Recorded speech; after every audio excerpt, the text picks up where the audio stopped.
was swinging along with great strides down the slope towards them. Treebeard was at their head, and some 50 followers behind him, 2 abreast, keeping step with their feet and beating time with their hands upon their flanks.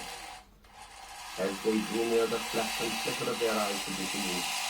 "Boom, boom, here we come with the boom, here we come at last," called Treebeard when he caught sight of Bregalad and the hobbits. "Come, join the moot.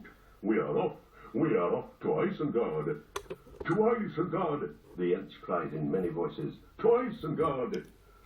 "To Isengard, though Isengard be ringed and barred with doors of stone, though Isengard be strong and hard, as cold as stone and bare as bone. We go to war, to hew the stone and break the door, for ball and bow are burning now, the furnace roars, we go to war.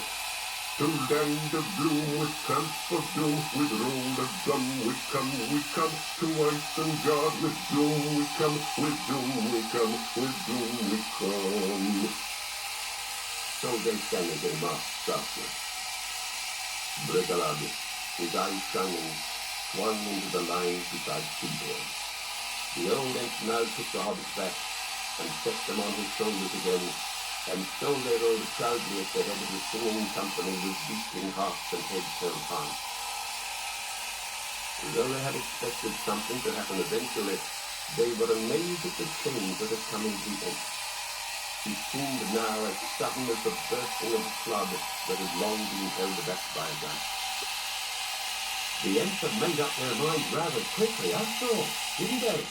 Dickon ventured to say after some time, when for a moment the singing paused, and only the beating of hands and feet was heard. "Quickly," said Treebeard. Yes, indeed, quicker than I expected. Indeed, I have not seen them roused like this for many leagues.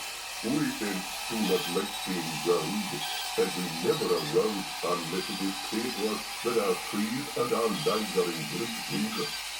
That has not happened in this forest since the wars of Sauron and the men of the sea.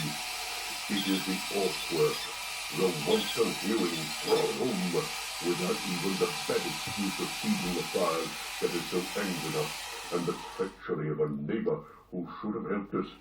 Wizards ought to know better. They do know better. There is no curse in Elvish, in Tish, or the tongues of men bad enough for such treachery. Down with Saruman! "Will you really break the doors of Isengard?" asked Mary. "The way that we could, you know. You do not know, perhaps, how strong we are. Maybe you have heard of trolls.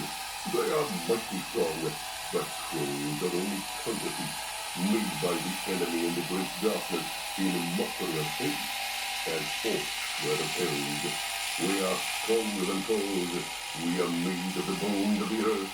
We can split stones like the roots of trees, only quicker, far quicker, if our minds are roused. If we are not hewn down, or the